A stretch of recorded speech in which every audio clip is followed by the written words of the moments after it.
여러분, 우리나라 해군 잠수함 전력이 전 세계 7위라는 사실 알고 계셨나요? 단순히 잘한다 수준이 아니라 영국이나 프랑스 같은 전통적인 해군 강국들까지 제치고 당당히 상위권에 이름을 올린 건데요. 자, 일단 랭킹부터 좀 뜯어볼까요? 미 군사 전문 매체의 2026년 분석을 보면 1위 미국, 2위 러시아, 3위 중국 순인데 눈에 띄는 게 7위인 한국 밑으로 10위 영국, 11위 프랑스가 있다는 점이에요. 쉽게 말해 해군 하면 떠오르는 나라들보다 우리 잠수함 전력이 더 무섭다고 전 세계가 인정했다는 뜻이죠.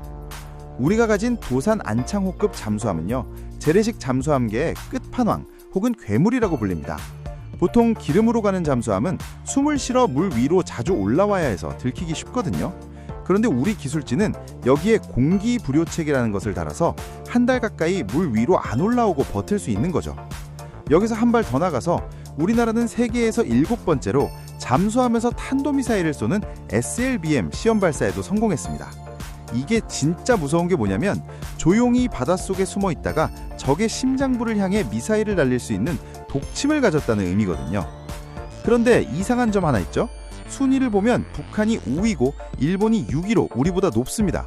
우리가 기술이 더 좋다며? 라고 하실 텐데요. 북한은 고물 잠수함이라도 숫자가 워낙 많고 최근엔 해상 기반 핵무기를 얹겠다고 해서 점수가 높게 나온 거고요. 일본은 우리보다 리튬이온 배터리 같은 첨단 기술을 조금 더 빨리 적용해서 근소한 차이로 앞서 있는 겁니다.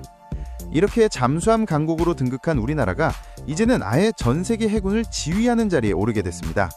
오는 6월 말에 하와이에서 열리는 림팩 훈련에서 우리나라 제독이 연합해군 구성군 사령관 사령을 맡게 된 건데요. 림팩이 1971년에 시작했으니까 무려 55년 만에 처음으로 우리나라가 이 거대한 다국적 군대의 총지휘봉을 잡게 된 겁니다. 훈련인데 사령관 좀 하는 게 뭐 그리 대수냐 하실 수도 있지만 이건 격이 완전히 다른 이야기예요. 림팩은 30개국이 모여서 배 40척, 비행기 140대, 병력 2만 5천 명 이상이 참여하는 세계 최대 규모의 해상훈련이거든요. 여기서 우리 제독이 미국 항모 강습단이나 원정 강습단 같은 핵심 전력을 실제로 어떻게 움직일지 결정하고 명령을 내린다는 겁니다. 사실 그동안 림팩에서 미국의 오른팔인 부사령관직은 거의 일본 해상자위대의 고정석이었어요.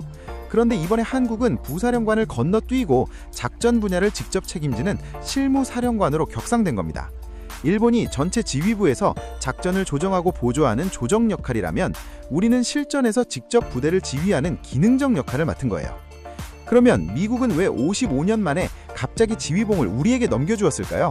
요즘 북한과 러시아가 딱 붙어 있고 중국은 바다에서 계속 힘자랑을 하고 있잖아요.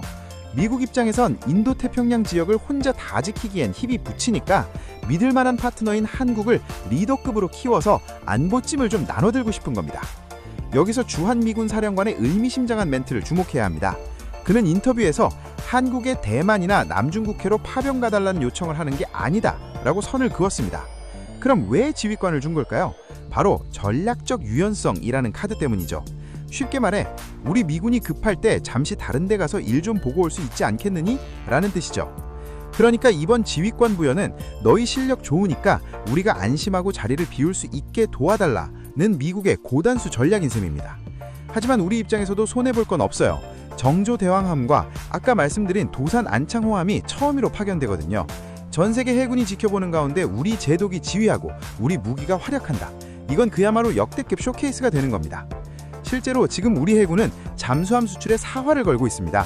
특히 캐나다가 무려 60조 원 규모의 잠수함 프로젝트를 진행 중인데 이번 림팩 훈련에서 우리 잠수함이 신출 기모라는 모습을 보여주면 수주전에서 엄청난 유리한 고지를 점할 수 있겠죠. 결국 이번 사건은 우리나라의 위상이 보호받는 나라에서 함께 지키는 나라로 완전히 바뀌었다는 걸 상징합니다. 1990년에 림팩에 처음 참가했을 때만 해도 우리는 구석에서 배우기 바쁜 막내였거든요. 그런데 이제는 30개 나라를 진두지휘하는 대장 자리에 앉게 된 겁니다. 36년 만에 이루어낸 이 성과는 우리 해군 역사상 가장 찬란한 문성이라고 해도 과언이 아닐 거예요. 하지만 기분 좋다고 웃고만 있을 때는 아닙니다. 우리가 다국적군의 리더 역할을 맡는다는 건 그만큼 인태 지역에서 일어나는 분쟁에 휘말릴 가능성도 커진다는 뜻이기도 하거든요. 미국이 준 지휘봉이 나중에는 너희도 책임이 있으니 도와라 라는 청구서로 돌아올 수도 있다는 걸 잊지 말아야 하죠. 또한 일본과의 관계도 묘해졌습니다. 일본은 그동안 림팩의 넘버 2라는 자부심이 있었는데 이번에 한국이 작전사령관이라는 실무의 핵심을 가져갔거든요. 일본 언론들도 이 상황을 예의주시하고 있을 텐데 한미일 안보 협력이라는 큰 틀 안에서 미묘한 주도권 다툼이 벌어질 수도 있습니다. 전문가들은 이번 훈련이 단순한 전시용이 아니라고 입을 모읍니다. 최근 북한의 남침 같은 지상전 시나리오뿐만 아니라 해상을 통한 제3국의 개입 가능성이 커지고 있거든요. 그래서 바다에서 다국적군이 어떻게 발을 맞추는지 연습하는 게 그때보다 중요해졌습니다. 잠수함 전력 세계 7위, 그리고 림팩 사령관 등급, 이 두 가지 뉴스를 합쳐보면 결론은 하나로 모입니다. 대한민국은 이제 명실상부한 대행 해군의 반열에 올라섰다는 거죠. 비록 핵잠수함은 없지만 가장 조용하고 가장 강력한 재래식 펀치를 가진 재래식 펀치라는 나라로서 국제사회에서 무시 못할 목소리를 내기 시작한 겁니다. 물론 앞으로 과제도 많습니다. 기술 유출 방지도 신경 써야 하고 60조 원짜리 잠수함 수출 계약도 성사시켜야 하죠. 무엇보다 커진 위상만큼 국익을 어떻게 극대화할지 정부의 치밀한 전략이 뒷받침되어야 합니다. 55년 만에 잡은 지휘봉, 그리고 세계 7위라는 잠수함 타이틀, 여러분은 어떻게 생각하시나요? 오늘 영상 여기까지고요. 다음 영상에서 만나요. 감사합니다.